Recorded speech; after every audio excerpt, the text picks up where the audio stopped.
probably heard that the movement to stop Cop City was a huge abolitionist success. You might have seen the headlines declaring the state's big legal case against activists had completely collapsed. And yet, the Atlanta Public Safety Training Center, what everyone calls Cop City, is open. So how is that possible? How can you have two totally opposite truths existing at the exact same time? A story of victory and a reality of defeat. That's the puzzle we're going to dig into today. So, was the movement a success? Well, the thing is, the answer isn't a simple yes or no. It really depends on where you look. Are you looking at what actually happened on the ground, or are you looking at the incredibly powerful story that was told about it? On one side, you've got the narrative that won the day. Activists won, the state failed.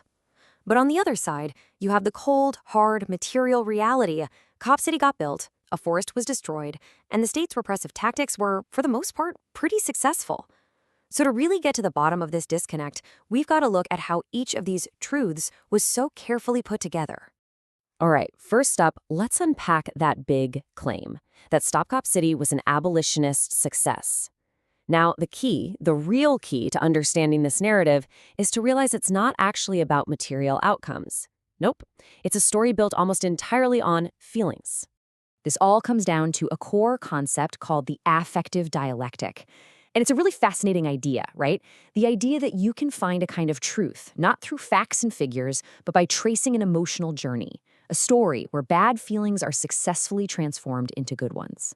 So this whole emotional journey, it follows a pretty classic three-part structure. First, you have the thesis. The state creates what's called a death world, a space filled with grief, terror, and rage. Then comes the antithesis. The activists respond with life-worlding, practices that spark feelings of community, solidarity, and creativity. And the synthesis, the grand conclusion, it's that this emotional transformation itself is the victory. Success isn't measured by stopping the facility, it's measured by the feeling of overcoming despair with hope. And, the reason this whole story feels so convincing is because it follows what sociologists call feeling rules. Think of them like the emotional script for a movie genre. For a story to be accepted as an abolitionist success, it has to hit these very specific emotional beats, and it has to hit them in the right order. And you can totally see this in action when you look at some specific examples. Every negative death feeling caused by the state is met with a positive life feeling from the activists. The rage from police raids gets channeled into creativity, turning a burnt-out truck into a community garden. The feeling of deprivation in jail is countered by the warmth of sharing food packages. The isolation of being arrested is overcome by the community of jail moms, organizing support on the outside. So get this. In this narrative structure, even something like property destruction gets framed as part of that negative thesis. It becomes the rage, the death worlding that has to be overcome by the positive force of community. It's just a really powerful way to build a story of triumph, no matter what actually happened in the end. Okay, so now let's switch gears and look at that second narrative, the story of the state's massive failure. This one plays out like a classic courtroom drama, but here's the kicker. It follows the exact same emotional script. You see? The emotional pattern is identical. First, the thesis. The state's insane overreach with those sweeping RICO charges, which causes a ton of public indignation. Then comes the antithesis. A judge steps in dismissing the charges, and there's this huge wave of relief. And finally, the synthesis, the satisfying conclusion that the state's case totally collapsed, which brings this powerful feeling of vindication. But, and you probably saw this coming, just like before, that triumphant story doesn't quite line up with the reality. The narrative says the case collapsed. The reality? Well, the indictment did exactly what the state wanted it to do. It completely disrupted the movement, it drained precious resources into legal defense funds, and it successfully reframed the whole conversation around domestic terrorism. From the state's point of view, it was a home run. Okay, so what do we have here? We've got two powerful stories that feel absolutely true, even though they clash with the facts on the ground. And that's what reveals the real force at play here.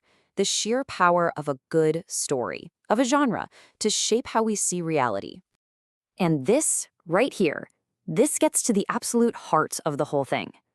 That feeling of victory, it wasn't secured by what actually happened. It was secured because the story perfectly followed the rules of its genre. It feels right because it's a good story, not necessarily because it's an accurate one.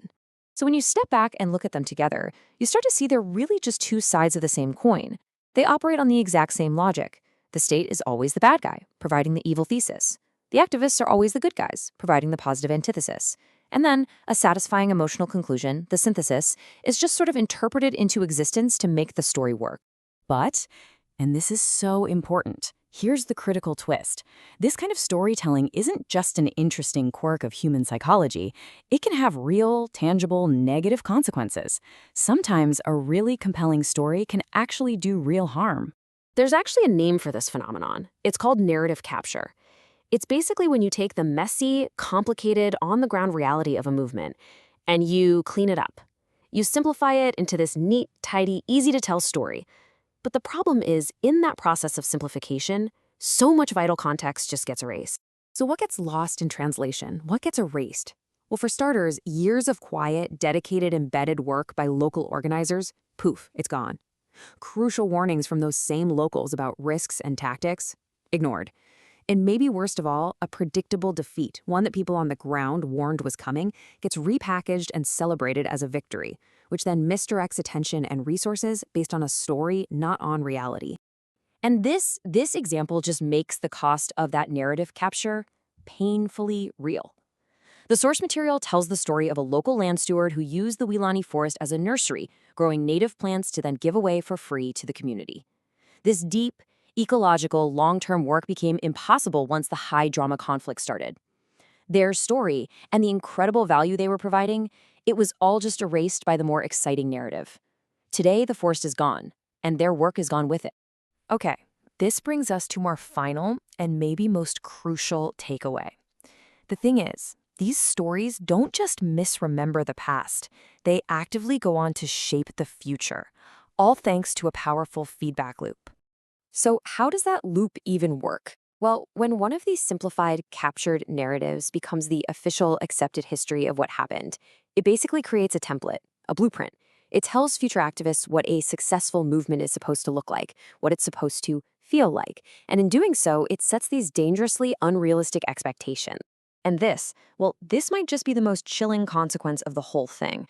This feedback loop teaches people to see harm, we're talking arrests, losses, total defeat, not as a failure, but as proof of coherence. It gets twisted into evidence that the story is on track. It's just a necessary, even desirable step on the path to a victory that only ever exists inside the story itself. All of this leaves us with a really provocative final question, especially for the world we live in today. If a story feels right, if it follows that satisfying arc and hits all the right emotional beats, does that make it true? And maybe more importantly, what do we lose when we decide that it does?